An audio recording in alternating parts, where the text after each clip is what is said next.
We don't want to keep Kabuki butt reading. Yeah. She'll start putting up random facts for everybody.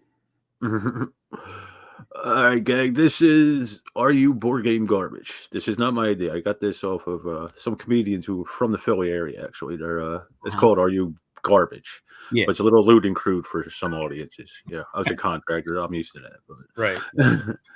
And today I have Sam Healy from Flip Side of Gaming. I always want to say on the flip side. It's flip side of board games. But yeah, that's my tagline. See you on the flip side. So, but yeah, I started doing that back with the Dice Tower, and Tom, when I started my own channel, Tom was like, he's been advertising for this for years on my channel. So it was pretty funny.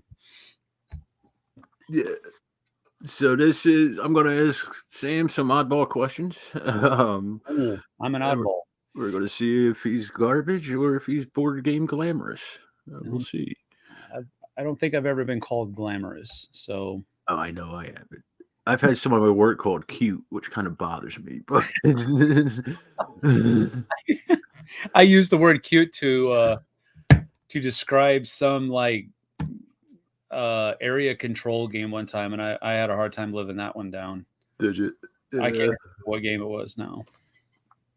Yeah, I can see it. Like I was in contracting before the trains, and you give somebody a piece of wood, and it's like cute, huh? Really cute. Okay. Not quite. All right, so the first question is, have you ever made a video for a game unbeknownst to the publisher and then tried to charge them to make a video for the game? Have I ever made a video for a game unbeknownst to the publisher and then tried to charge them for it? Yes. No. Okay. No. You're starting off good there. Yeah, no. No, I don't. No, usually if I'm going to charge something, that's a conversation you have beforehand. Yeah. Yeah, I've never done that before. That's for sure. Don't plan on doing it either. Somebody in the hobby had. Oh, really? Yeah. Yeah, no, I don't. No, I think if you're going to ask for money, you got to do that on the front end of things, not on the back end. Right. But I guess I would have to see the exact, circumstances of all that before I pass true judgment. But yeah, no, if I'm going to charge money for something, I'm going to ask them for it. And I've told people, like I just got through talking to some people at a convention that I won't name the convention because I don't want it to get back to whomever it was. But they were asking me if I would do some, just to help their project get some traction. And I did a demo of it. And,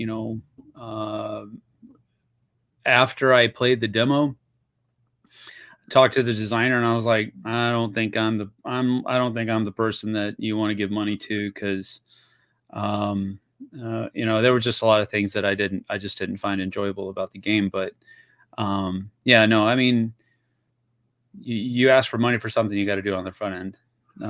That's just the long and the short of it. I agree, and you are correct, Kabuki. It was the duck test.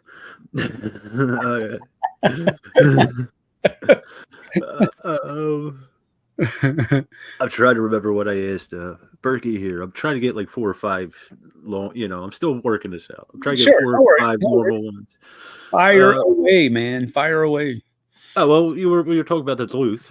Have you ever released a butt cracking at a con? That is what I call the ass crack. Not that I'm aware of. No, I see. I noticed a lot of them, and I try not to. I'm always on that. I'm like straddling the line of do I go tell them? Or do I not go tell them? I'm always like in that mind space of I don't want them to continue doing this and have that be hanging out for everything. But at the same time, I don't want to come across like I don't want to embarrass them or anything like that. Yeah. So I'm always, I notice them all the time, and there have been times where I'm be like, hey, look out, something like that. But I don't think I've ever done it, or at least let me put it this way: I've never had anybody tell me that it was hanging out there. So um, I usually try to make sure my pants are pulled up as about as far as they can be without causing discomfort. So I don't think I have, but yeah, I don't wear the Duluth Trading Company underwears like Berkey said he does. I love the fact that he said underwears plural. Um, Yeah. it made me think of Nacho Libre, and Yeah. just the way he said it. I just thought it was funny. But yeah, no, I don't think so. I don't think so.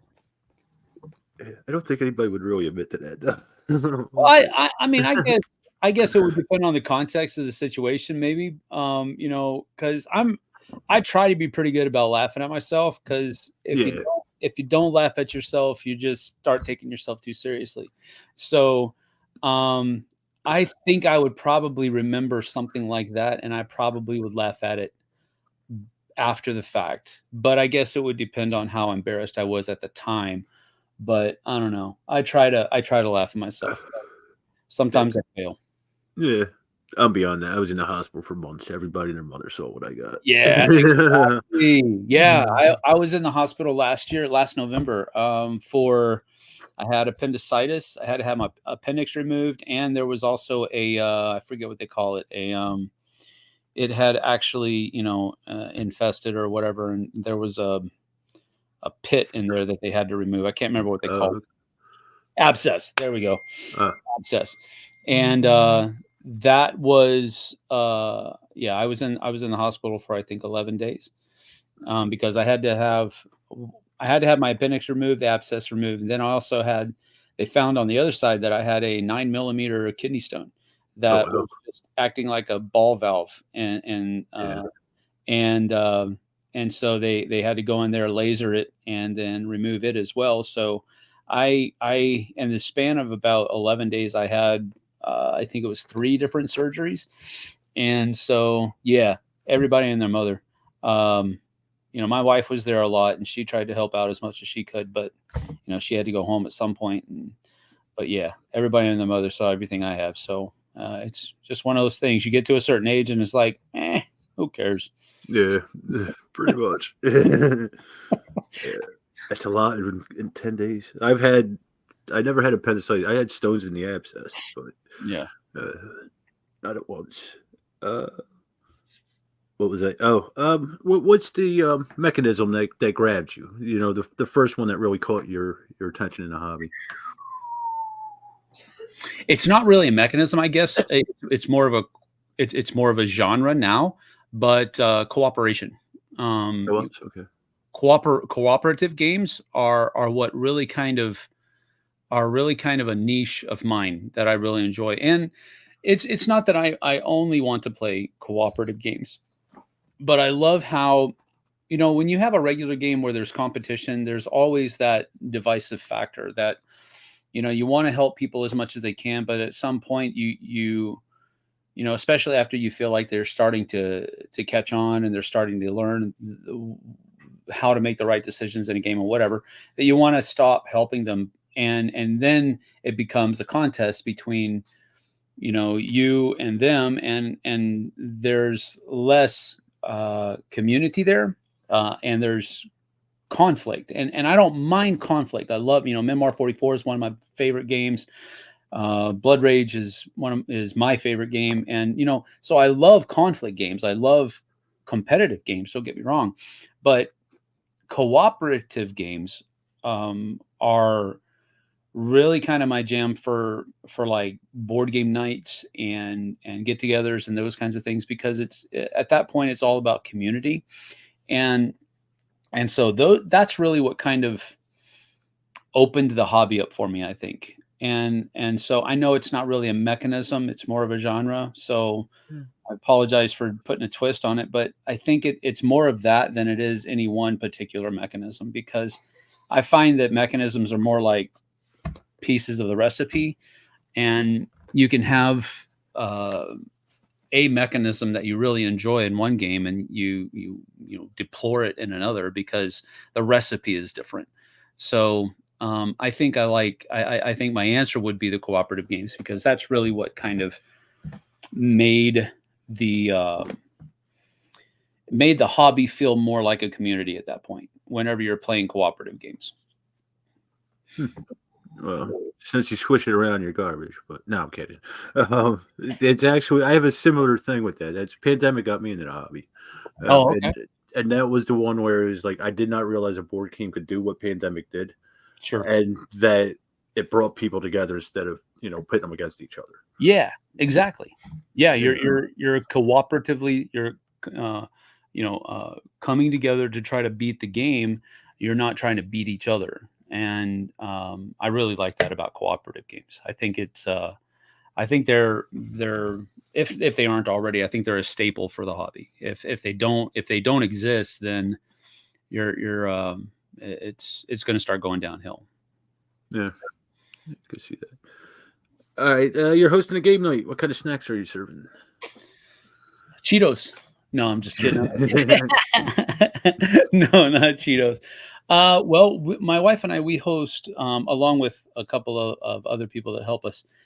We host a game night for our church, and usually we make we have it last long enough to where it spans over a meal, and we usually just bring a meal to that. But some of the snacks, not the meal, but some of the snacks that we usually bring along are things like meats and cheeses, kind of like a charcuterie board, but we don't go that fancy. My wife loves charcuterie boards, and she is very good at making them. But for the larger groups, we usually don't bring a charcuterie board. We usually just bring the elements of a charcuterie board and lay it out there. So, fruits, veggies, cheeses, meats, crackers, that kind of stuff is usually what we have.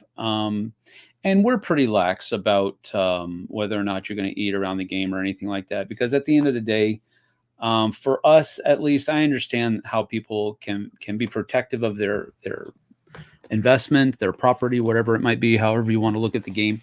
We're a little bit more lax on it. I mean, the people that come to our game nights are respectful, and they understand that they're using somebody else's property, and they treat it as such.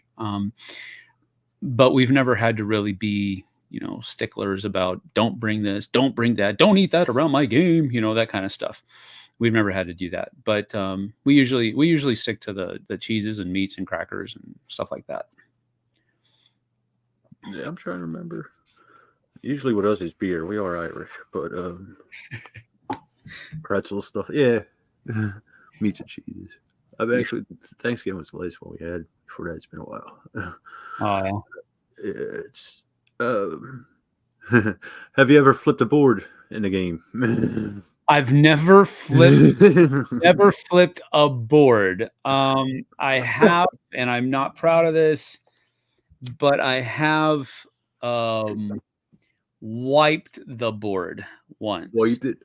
Yeah. Intentionally or out of anger? Yeah. Intentionally out of anger. I lost my cool. We were playing, my ex-wife, my second oldest son, David, and I were playing Nordic countries, Ticket to Ride Nordic countries. And if you've ever played Ticket to Ride Nordic countries, it's your run-of-the-mill Ticket to Ride map, but it's got a lot more choke points than a regular Ticket to Ride map does, or at least it feels like it does. There are parts of the map that go through a very narrow canal, and if you don't get on that canal, if you don't get on those passages, you're cut off from like a third of the board. And there's a lot of towns up there that a lot of the tickets are trying to connect to. And my son was just being a normal third grade kid playing Ticket to Ride. He's lost interest basically, and now he's just playing the game. He's just playing within playing the game, and he's putting trains all over the place, and he's doing it out of just sheer chaos. He's just being that factor, and he's loving it. He's having a great time, and I am not. And so I keep telling him I'm trying to be the good parent. I'm trying to say, listen, you need to start trying to work forward your tickets. You need to start trying to score points. And I'm trying to coax him, but he's just not having it. He's just having too much fun, just dropping stuff everywhere and just watching us, the blood continually drain from our faces as we lose ticket after ticket after ticket. And at one point, I was just like, okay, I'm done. And I threw my cards and I meant to just throw them down, but I let go of them a little bit sooner than I was expecting to. And they just hit the board and went, and I felt so bad immediately. I felt so bad, but it was just one of those things where I've never actually flipped a table. And I don't think that I ever would, and I think the reason I don't think I ever would is because of how bad I immediately felt when I wiped the board playing with my ex-wife and my son, Ticket to Ride of all games. Damn conscious. Yeah, I'm conscious of it now, exactly. So, but I mean, there have been some pretty heated discussions over Risk 2210. And that's an especially backstabby version of Risk that I was playing with Tom, a pastor friend of ours, and this was in Korea, and another friend of ours, Ryan, and it was a 4-player game, and it got heated. I mean, super heated. And I don't remember that I was involved in it, but I think Tom and the pastor were just really going after. They were both being super competitive, and nothing bad happened, but I just remember getting very heated, and I was like that guy going, "Oh boy, I don't know what's going to happen." But it was fun. It was a memorable experience. We've always come back to that and kind of chuckled about it. But Sure, he remembered it. yeah, absolutely. Yeah. What's the most extravagant accessory you bought? Extravagant accessory Yeah, that I have like bought. the one you splurged the most on, or whatever. Yeah. Specifically within board games. Yeah.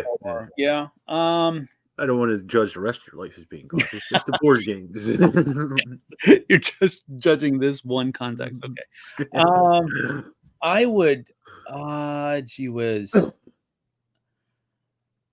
I would probably say you mean accessory. Or it could be Kickstart, whatever. Yeah. Yeah, anything. Okay. I would probably have to say it was probably I I went well, I didn't go all in on the Kickstarter, but I found an all in of the Kickstarter at a store and I purchased it all, and that was Arkeis or Arcase, Arkeis.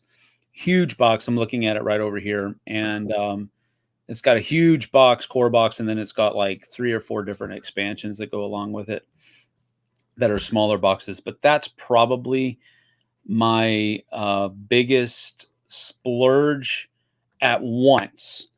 If you want to talk about I have 2 campaign bags of material for Memoir 44. Memoir. Okay.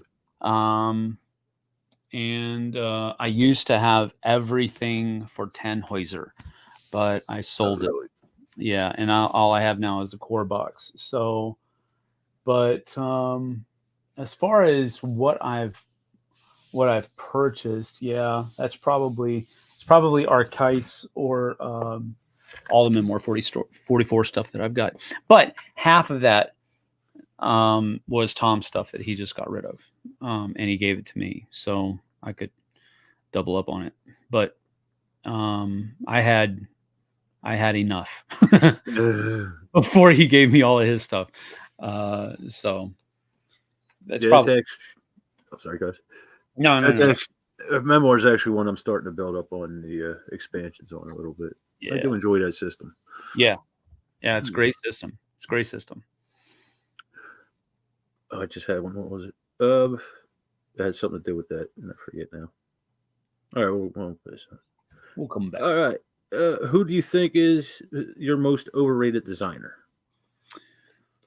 Overrated designer. Ooh. Uh huh. Well, man, I Piss on hate people's Cheerios. yeah, I hate to Yeah. rain on anybody's parade, really. But I'm tempted to say Knizia, but he's such an OG. I mean, he's so prolific. He has so many. I mean, the sheer number of designs that he has out in the market is staggering. So I can't really say that he's overrated because how prolific he is kind of speaks for its own. Um, I like too many of Eric Lang's games to say that he's overrated. Um, I really don't know. Honestly, I don't know that I could. Geez, I'm trying to I'm trying to find something that will help me quantify what I would say is, oh yeah, that guy there, he's overrated, or that lady there, she's overrated. I wouldn't. I think whether or not you like a board game is so subjective. Yeah, it is personal. Yeah. So for me to say that somebody's overrated, it's kind of like you're putting your it's kind of like you're putting your opinion up over above somebody else's. And I guess to me, I could say personally that designer A would, in my opinion, is overrated because I don't like any of their stuff.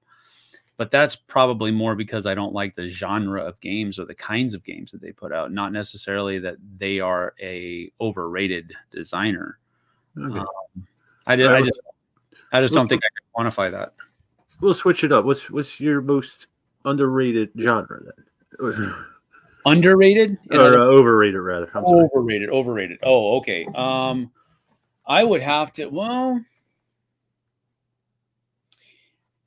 I am less, and this is probably a camp more than it is a genre, but I am less a Euro gamer than I probably want. No, I'm more of a Euro gamer than I probably want to admit, but I don't like that about myself. Does that make sense?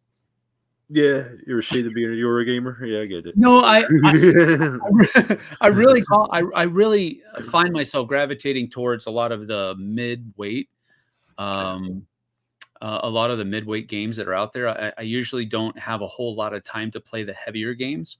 And the heavy Euros are the ones that I'm really not interested in, even close. Every time, and I always go back and I try to at least experience them so I can have some breadth of knowledge to talk about it at least intelligently. The last one that I played was Earth. No, that's not true. I also played Darwin's Journey up in Calgary a couple of weeks ago, and I, it is not a game that I'll continue to come back to, but I really enjoyed the experience of Experience, yeah. playing the game, and the reason I did was because the theme was so intricately woven into the mechanisms of the game, and it made the mechanisms make more sense. And I love it when games do that, no matter what kind of game it is. So Yeah. I guess I think if it's a kind of game where you are simply trying to figure out a puzzle, and um, you're trying to figure out the puzzle in a better way than your opponents, I think that's less about what I like, and I'm more about playing games for the experience and the camaraderie around the game. So the multiplayer solitaire games are probably the ones that I would say are the most overrated in my opinion, because those are not the kinds of games I want interaction between the players. And so if there's less interaction, I'm usually not on board with it. But the lighter the game is, the less interaction I'm able to withstand, because it's over faster. So you can get through the process of playing the game in that multiplayer solitaire experience if it's a lighter game, and then talk about it. So um, probably so I would probably say then games that have less player interaction are those games that are overrated in my opinion. Yeah, I don't. I play a lot of solitaire games just to learn them, but I Sure. don't get straight solitaire games. Especially like this latest girl and all that. How they're so expensive, and they're Yeah. Final Girl, I think is what it's Final called. Girl. Yeah, I'm sorry, Final Girl. Yeah, Well, I've started playing solo game. I started playing game solo mode a lot more recently because the people that are in my gaming group, they all have their regular 9 to 5s, and I'm doing this full time. So if I'm going to learn how to play a game, I like I like for it to have a solo mode so I can learn. So I am playing games solo more often, but it isn't because I really enjoy that genre. It's because it's out of necessity, so that I can learn how to play the game, so that right. when we meet with the gaming group or when a buddy comes over, I know how to play the game and I can teach us how to play and all that kind of stuff. So yeah, I'm kind of in the same boat you are, where I'm just trying to learn how to play the game, not necessarily enjoying the solitaire nature of the game. Yeah, and I don't like compute like on the BGA and all that. I've tried that a few times. It's not the same. I'd rather have the tactile, the pieces, Mm-hmm. and the table, the typing stuff on the side. That's not No, for yeah. me. I absolutely agree with you. I will say though that my buddy JT and he just lives, a couple miles away and on the other side of the river. And I had a scheduling mishap where I thought we were supposed to be meeting with a guy at 10 o'clock last night, and it's actually next Wednesday that we're doing it. So here's JT and I sitting on Discord, and we're like, well, you want to play a game? And so we went to BGA, and I taught him how to play NAR, because I had just basically I deep dove into that game over the weekend at PAX, and I taught it to 3 different groups of people over the weekend, and then I taught my wife how to play before I left, and reviewed it when I got back, and so I taught him how to play it last night. We played a couple games on BGA, and then I stuck around for a little bit because I was hopped up on. I was ready for like a 2 hour Meeting, meeting with this guy in Europe, and so I was hopped up on coffee yeah.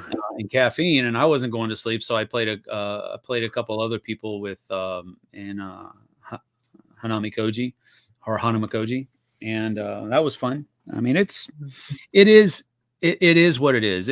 I'm with you in that I don't prefer that medium as far as a medium to play board games. I would much rather have the tactile in person thing, but it's a cool thing to have available in those kinds of situations where you can't meet or you don't have the time to meet in person. Yeah, I get it. So, have you ever got into a fight with your significant other while playing with other people? Oh, while playing with other people, no, I don't. I mean, define getting into a fight. If it's just like a squabble, like, hey, don't take my thing and I'll not take your thing. Hey, you took my thing when you said you weren't going to, if it's that kind of thing, I'm sure that's probably happened. But not like, we didn't have like a knockdown drag out or anything like that, ever. But I mean, a little squabble here and there. I would imagine that's happened, but I don't think it's ever happened when somebody else was present. Usually it was probably usually just like a family game or something like that, or, but not when other people are around, like at a board game night or anything like that. We try to keep that kind of stuff under wraps anyway, whether somebody's around or not. But we're especially careful when we are out in public because we want to have You're a an good ambassador. reputation, and we want to we're usually the host, so we don't want to make people feel uncomfortable for selfish reasons. So we try to keep a pretty tight. We try to run a pretty tight ship around that kind of stuff. Yeah, me and Jen are pretty much the same way. I've been at a table where it's happened with another couple. It was a little uncomfortable. Yeah, yeah, But absolutely. Yeah, no, I've actually experienced the other end of it where and I really don't like it when this happens, but it happens where you're playing a couple and they just one of them is like super nice to the other one, and the other one just super takes advantage of it, and it's like you're supposed to be competing. You're not supposed to be helping each other. And it's I've been in those kinds of situations where it's almost the exact opposite, where they're just being too nice to each other. And that can mess up the flow of a game. But again, it is what it is. It's not that big of a deal at the end of the day. along that vein, I'm going to ask the Carcassonne question. Okay. Jen has a habit of like merging into my stuff with the Carcassonne. One day, I had a bug up my butt or something, and I said, "If you do this, I will destroy you in this game." Yep. So, have you ever had that conversation with Jesse? Oh, usually not Jesse. Jesse is too freaking nice to get mad at her in a game more often than not. So no, I don't think I've ever had that. I've definitely had those kinds of interactions with other people, but not Jesse. She's just too nice. She's too sweet. You can't really it's one of those things where it's they say that there are certain words that you can't say when you're angry. She's one of those kind of people that when you're playing games with her, you just it's hard for you to get mad. It's hard for you to get mad in any context. So, so how about T or JT then? How about him? I holler at JT all the time. JT is one of those dudes that whenever you're playing him, you're playing for second place. Period. And I've said that Okay. jokingly, but I really mean it. He is such a good gamer. Jason Levine, same guy, same kind of player. Not definitely the personalities are like super different, but the kind of player that they are, how analytical they are, how strategic they are. Yeah, there's certain time. I mean, JT's wife will sometimes go to the. I'm not sitting next to him. I need to sit next to somebody else because he always takes my stuff. That kind of stuff. And it's not that he's doing it, mean or anything like that. He's just super strategic and he can see what's best for other people, and he can use what other people really need to benefit him really well. So usually, it's the same stuff that you usually want to try to do in games, those competitive games. But he's also like really good at teaching games. I mean, really good at teaching games. And there's just something where I'm willing to trust his interpretation of the rules much more than I am myself even. Yeah. Because he just can grok and understand the rules a lot better and a lot faster than I ever could.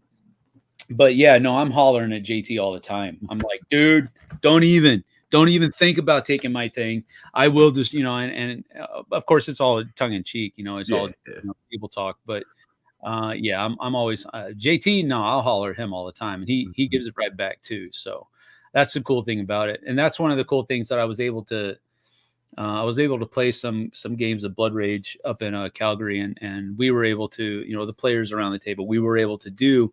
That's where I really like playing games, when you can like trash talk people, and everybody knows it's just trash talk. There's absolutely no like no real meaning to what you're saying. You're just trash talking. That's a super fun context to play games in, and I was able to experience that with some people I had never met before. We just kind of our personalities just kind of intertwined, and it was really fun. But yeah, JT and I are like that a lot. We'll razz each other all day and twice on Sunday. So It's really fun. Everybody should have a JT in their group. Yeah. I used to game with the Cabal guys, the secret Cabal guys, and Don was a very good teacher. Oh, really? Yeah, he was extremely. It could have been that Southern twang thing too, but he was a very good teacher. Yeah. He just talks slower. That's how. I used to mess with him. Watch your wallet whenever he's around. Watch your wallet. Are you a rules lawyer? No. Good. I am more of a rules attorney. I like to find the loopholes. No, I am not. I'm not even close to being a rules lawyer. That's one of the reasons why I was talking about JT will more often he more often is able to internalize rules a lot better than I am. So usually, if he questions me, I will defer to his interpretation or what he thinks it might be. And he's not always correct either. I'm not saying he's perfect, but he is correct more often than I am. So I am not a rules lawyer at all. If somebody will say, well, I think we should do it this way, or I'm also not a big house rules type person where because I think, that's you can do whatever you want to do on your game. No worries. It's your game. You play it the way you want to play it. But just when you're doing that, realize that you're upsetting the design cart that the designer spent years working on. Yeah. So I usually and on the same, the other side of that coin, excuse me, if a game must be house ruled, then that means that's a design flaw. Yeah. So I'm less willing to say that this game needs a house rule because in essence, what you're saying is it's flawed. And so I'm not saying that can't happen. It most certainly can, but I'm usually not a fan of house rules. I usually try to play the rules the way they were written by the designer and or publisher. But I am not a rules lawyer. No, not even. Yeah, I'm pretty much the same way. Mhm. I've only house ruled one game because we were playing with so many new players. It was like a catch up mechanism for them. Got it. Yeah, I'm the same. If it needs a house rule, then there's something wrong with the game. You wasted your money. Yeah. Yep. And the rules lawyer thing, I'm stoned half the time, so I can't remember rules. So there's that. What's your guilty pleasure game? Guilty pleasure game.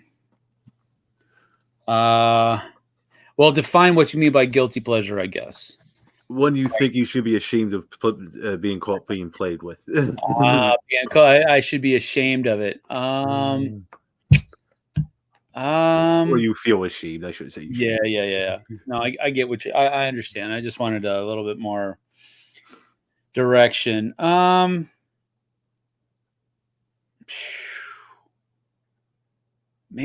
I don't know. I mean, I want to. Pardon me, I'm not turning my back on you. I'm just trying to see. I'm a very visual person, so I usually can't come up with answers for some things without looking at it and having a representation in my mind about it. I guess.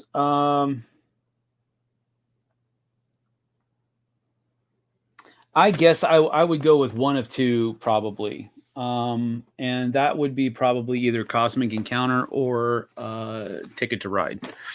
And the reason is that I think Ticket to Ride is such a gateway game, but it's such a familiar game at this point that I feel like if I'm still enjoying it, I maybe haven't traversed as far in my journey of board games as I think I have. But I still find myself enjoying Ticket to Ride. But I will say that the caveat is the ones that I'm enjoying are the smaller ones, the ones that take only about 30 to 40 minutes. The city line of Ticket to Ride games, San Francisco, Amsterdam, I think the new one is Berlin, New York, London. Those smaller ones, I really enjoy those the most. With Cosmic Encounter, I can't believe that it's such a fun game. It's just a negotiation game, and then you have deterministic card combat. I mean, Yeah. it's like there's so little to it, but it's such a fun game. So it's kind of a guilty pleasure because Tom for so many years was like, it's the best game ever, and I'm like, it literally isn't. But but again, that's his opinion versus mine. Which one of us is correct? Neither of us. It's just an opinion. But the fact that it's really something that I probably, because I'm not very good at negotiation, in games at least, I feel like I shouldn't enjoy it as much as I do, but I do. Okay. All right. I had what? I'm sorry. I was thinking about two things. I No, can't you're fine. focus anymore. Uh, what's your favorite con and why? My favorite con. Yeah,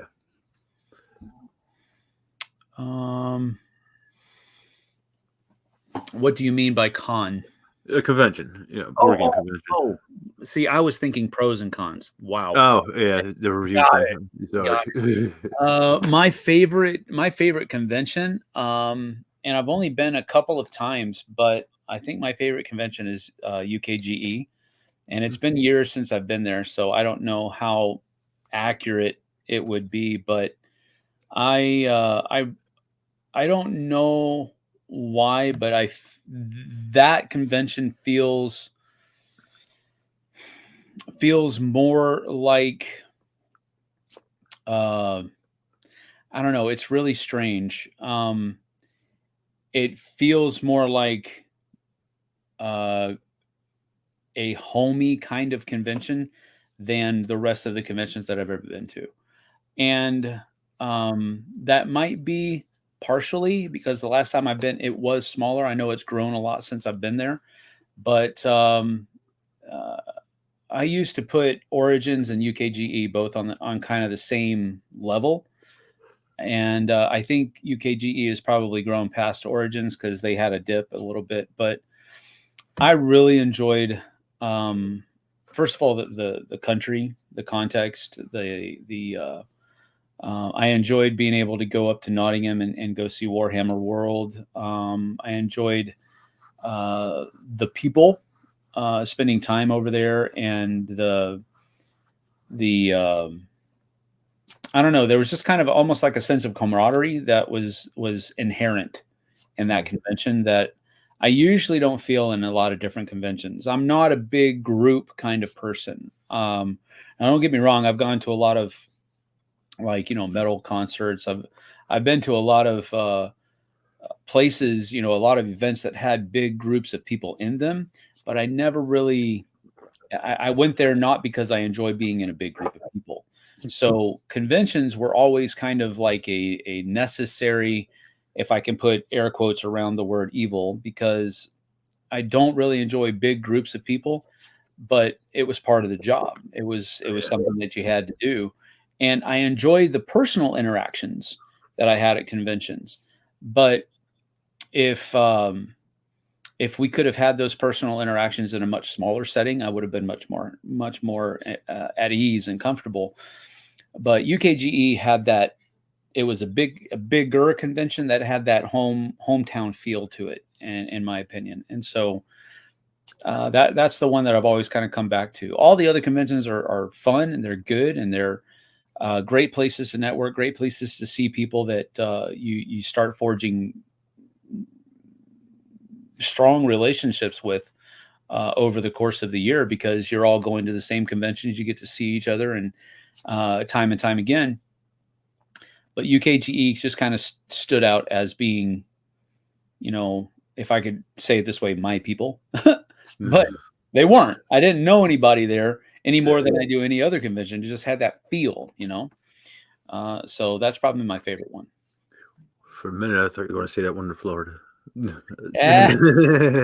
Well, here's the thing. That one was different. Work. Yeah. Well, it wasn't necessarily work. It was work, but it was different because we were the hosts. You know what I mean? And so it just had a little bit of a different feel. It was almost not even put into the same category.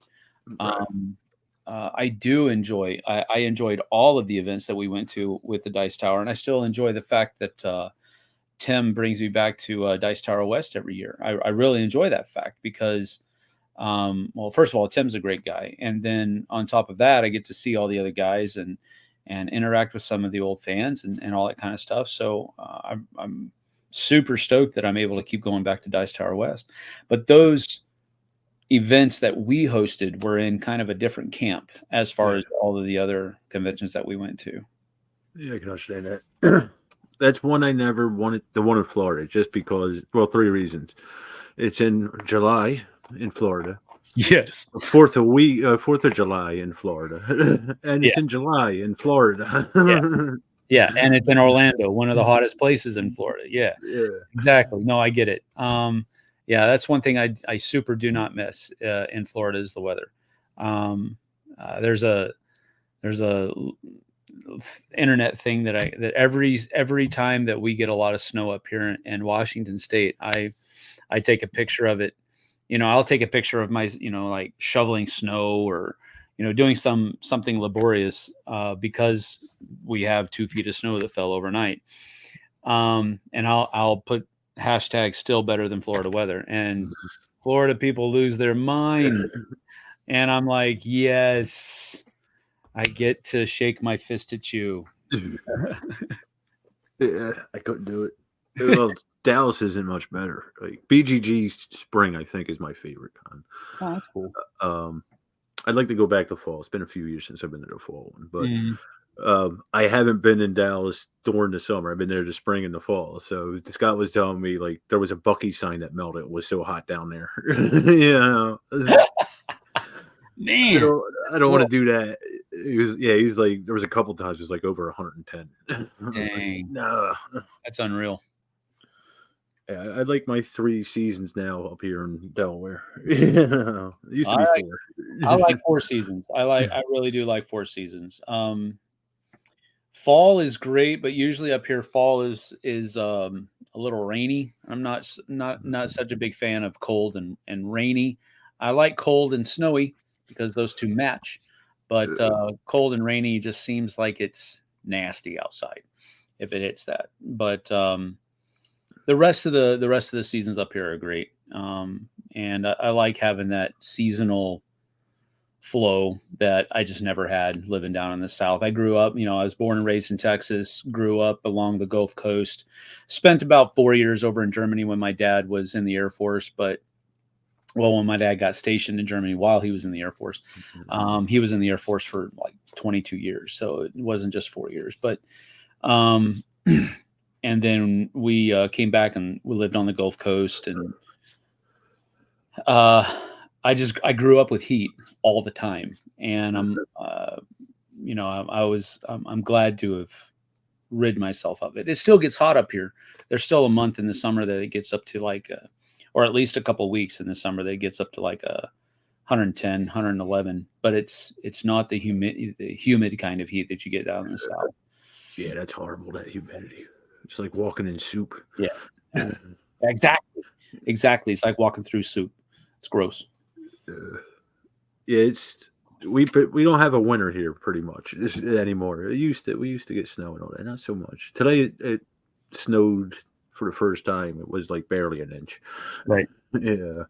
Oh, even when I went up to the mountains, I go up the Appalachian Mountains in PA every year. I'm used to snow being on the ground there, and there was none. Oh wow. Till the day I was leaving, it started to like a flurry. Yeah. So it's just been a warm year, I think. But the last few years, we haven't really had too much snow here in the last decade or so. Yeah. I used to actually do the removal for the trains back in the day before I actually worked for SEPTA. And I remember going out there with a blizzard and all. Yeah, we don't get that anymore. Well, that's good. Blizzards are bad. I don't like blizzards. I don't mind snow, but having blizzards, that's not good. Yeah, well, we get them nor'easters and all that up here on the East Coast, so it's pretty much the same thing, depending on how cold it is. Right. Or we used it, not so much anymore. Not Yeah. this far south. All right. Do you have a favorite player color that you will not give up on? No, I don't. I do have a favorite player color. But I will usually give up on it. It's green. I love green's my favorite color. And so I enjoy playing that more, just because I can more readily see what's my stuff, without having to go through that secondary. Oh wait, I'm not playing green. Oh yeah, I'm playing blue, so I got to do that. So green is my favorite color, but I will readily let somebody else play it. Not a big deal at all. Yeah, I'm pretty much just green is my favorite color also, and I will give it up, but I will forget that I give it up. Yes. I've done that many times where I'm sitting here playing a game and I'll my next turn and then I'm like, "Oh crap, I'm not playing green," because the person next to me started moving all the green pieces on their turn. Yeah. So, yeah, I've done that very much. All right. I just realized that I should probably be looking at the chat on my channel and um, uh, Yeah, my focus ain't there yet. One thing at a time, Sam. yeah, I know. Kabuki, the bot keeps the chat going. Kabuki. Yeah, yeah, Kabuki's got it going. Kabuki's All got right, last three. What was your favorite mass-produced game growing up? my favorite mass-produced game growing up. Hmm. The ones that I probably have the most memories of, and some of them are just they're not like you know solid memories. They're just more like of impressions. But I remember playing Hi Ho Cherry-O a lot when I was a kid, and I also remember playing checkers and chess a lot when I was a kid. But I was never super good at it. By the time I was in high school, I was in a DECA class with um, it's the Distributive Educational Clubs of America. Way back in the day, it was connected to off-campus work, work release and all this other kind of stuff. But I was in a DECA club class with a kid that was well, I was the same. He was older than me, but he was ranked, I think, eighth in the nation in his age group. Oh wow. And I remember playing against him, and he beat me in 3 moves. And I was like, okay, not playing chess with you anymore because that wasn't fun at all. It never so, is. so I would probably say the and it's not, I mean it is mass produced, I guess, but it's not probably what everybody else would think. But I remember playing checkers the most with my grandparents and with my mom, and then there's some chess thrown in there as well. But those are the ones that I probably enjoyed the most. I also, as I got older and that kind of thing, the risks and the Axis and Allies games were always ones that I would gravitate towards, because my dad was in the military, so I gravitated towards militaristic type stuff. It Mhm. was the Air Force, so it wasn't like it was It's Army or not really Marine or anything military. like that. But Yeah.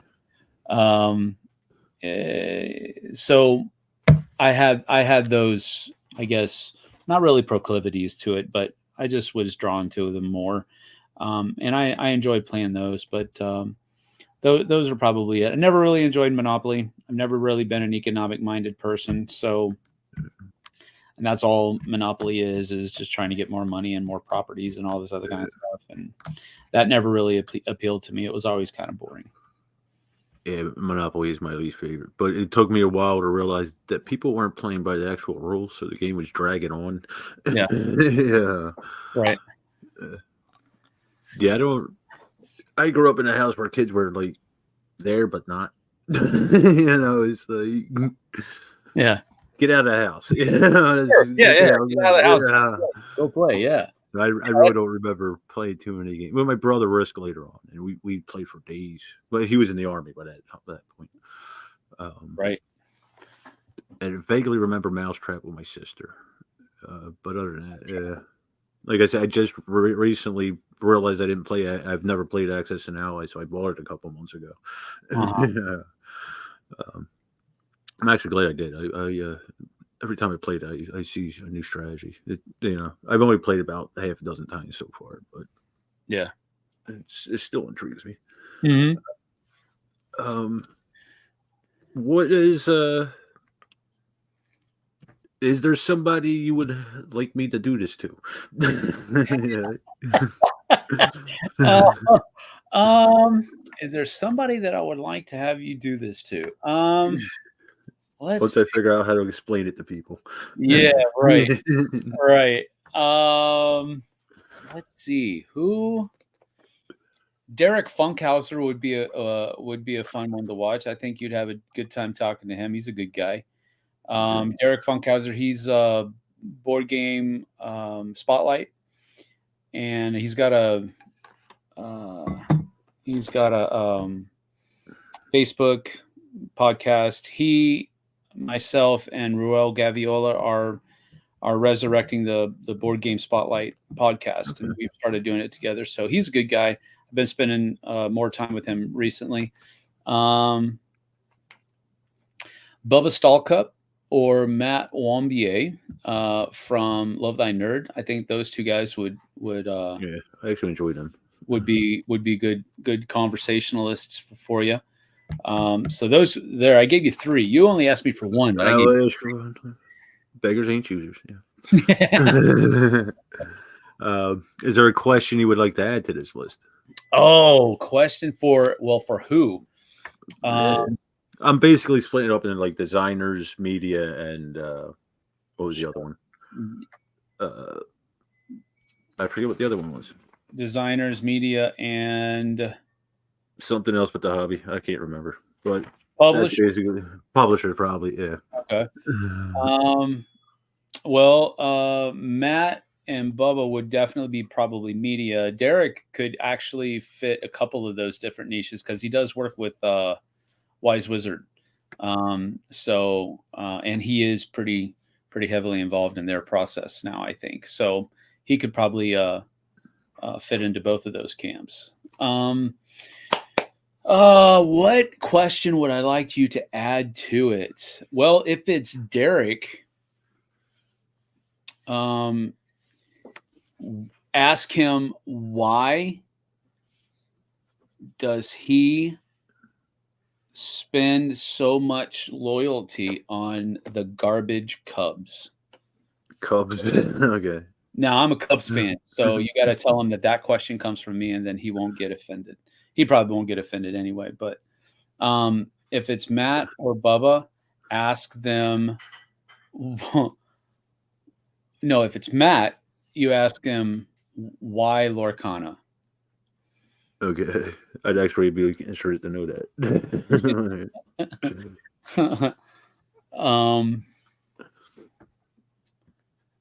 With Bubba, you would ask him how he gets his beard to look so majestic. Majestic beard. Okay. Yes, majestic questions. Oh, I just spurted coffee on myself. Oh, I hate when that happens. Yeah. I do that. That's why I got this thing. I drop stuff all the time. Yeah, right. That's how it goes. It's the neurological stuff. So what do you got going on in the future here, Sam? Well, let's see. We have got some pretty cool things. I just got a new logo for my channel. It was gifted to me by a very competent graphic designer in Portugal, and I could not be more stoked about that. So we're going to be getting some merch and some more type of branding stuff done in the future for our channel. We've got we're going on the Dice Tower cruise next month, and we're my whole family's going, so we're all really looking forward to that. We're going to be going with JT and Mel as well. They went last year, and they automatically signed up for this coming year, almost right off the bat. So we're looking forward to spending some time with them and getting to see the old, the old stomping grounds, as it were, back then.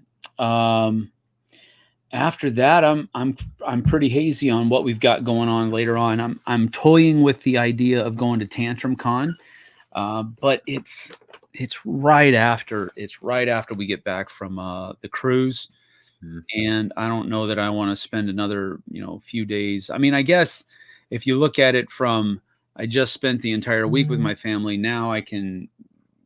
But I don't look at it that way. Anytime I go to a convention, it's time away from my family, and I'm not necessarily jazzed about that. So I'm toying with Tantrum Con, but I don't know yet. Then Dice Tower West is coming up next year. Pretty close after that. So that's coming up in the future. But those are the things. I am.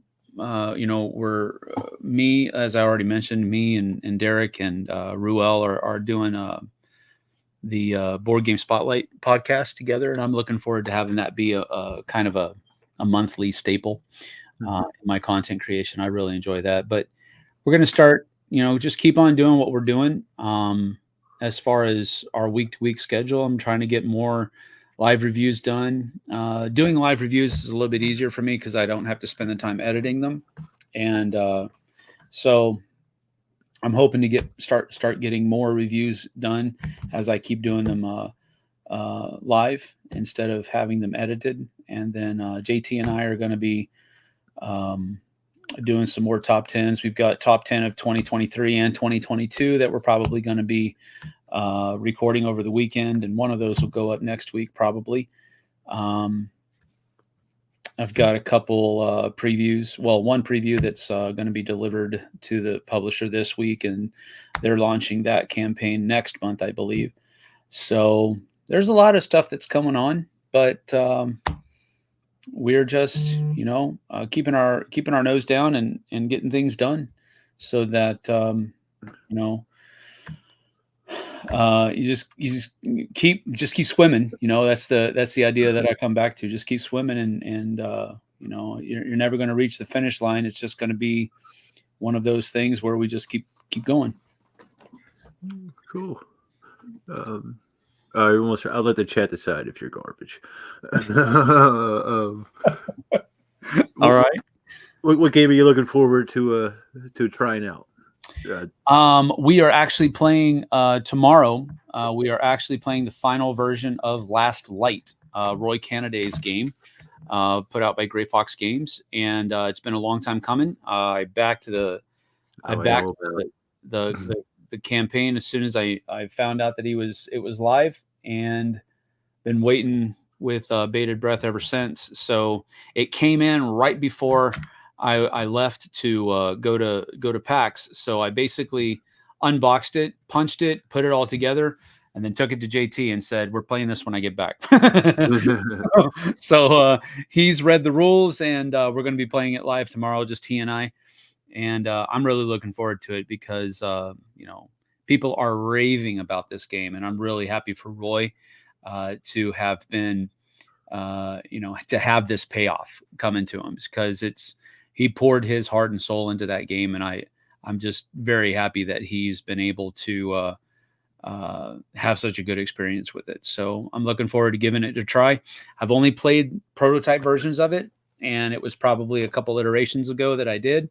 So I'm looking forward to giving it a whirl. So that's probably the one that I'm looking forward to the most right now. After that, kind of new games, Senjutsu and Kangacheros, a game from Ares Games, and then the Senjutsu is from Lucky Duck. I'm looking at diving into those here pretty quick, and then Arcase, and another one called Pax Viking. Those are the four that are really kind of in the forefront right now for me. Yeah, last night I never try. I don't think I'll be able to get the table with my group. That's the only reason. Lance just tried to get me to play test it and all that. It's just Which like I one? said, last night. Oh, I hope they have good luck with it. You know, yeah. it seems like a cool game, but like I said, I don't think I'll get it to the table. I never heard of the other three games you mentioned. Kabuki Kid just said that Shane from Gray Fox said that Last Light was the game he had to change the least from its initial state to production. So Yeah, that's I do remember Shane saying that. yeah, that's awesome. But yeah, it's I'm a big fan of 4X, and for him to have fit 4X into a couple of hours and have it be, from what everybody's saying, to have it be that satisfying 4X experience, that's something else. So I'm really looking forward to it. Yeah, good luck with him. Who was his first design, right? Yeah, it is. And I've heard kind of through the grapevine. I can't really say from who or from where that I've heard it, but he's got some other things coming down the pike as well. So it was his first, but it probably will not be his last. His last, yeah, I'm sure. Like I said, I know Lance been talking about this thing for months, but Yeah, I know it's over with finally. They're looking at another reprint, I'm sure. yeah, Yeah. yeah. There, it's sold out almost everywhere. Roy was posting about that a couple days ago, where everywhere he looks, it's sold out. So they're probably going to do second printing here pretty quick, I'd imagine. JT JT says, "Oh wait, I was supposed to read the rules. What?" That was Yeah, actually one of my questions I didn't ask. Have you ever reviewed a game while reading the rules? while reading. No. That Oh no, I certainly do not have the cojones to do something like that. was Um, going to be my opener. I went with the duck test instead. no way. No, usually I think the least amount of times I've ever reviewed a game. No, I'm sorry. The least amount of times that I've played a game and then reviewed it is, I think, two, and it was a very small game, not a whole lot of rules, and but other than something like that, I usually want to get a play in that has with each of the different player counts. Like for example, if it goes from 1 to 4, then I want to play it with one player. I want to play it with two. I want to play it with three. I want to play it with four, just to see how it goes.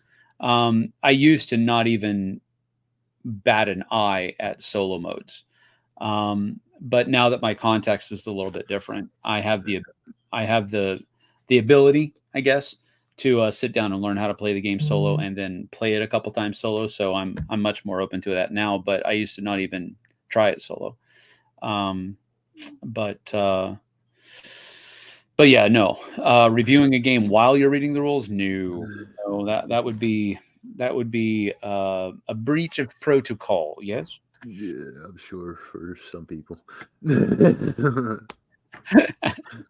I like I said, this is my hobby, but I've exposed myself to behind the scenes stuff, and I regret it sometimes. Yeah, Yeah, that's yeah, that there's always and I think it's anywhere you go, there's always going to be that pocket of whatever hobby that you're in that, it's like, that dark area over there, we don't go there. That's where the hyenas live, that kind of thing. yeah, And unfortunate, it's unfortunate, but that's just I think part of the human nature is that there's always going to be at least a group of people that like to turn on each other and turn on themselves even, and it's unfortunate, but yeah, there's always a darker underbelly to almost anywhere you go, and it's unfortunate to have to brush shoulders with it sometimes.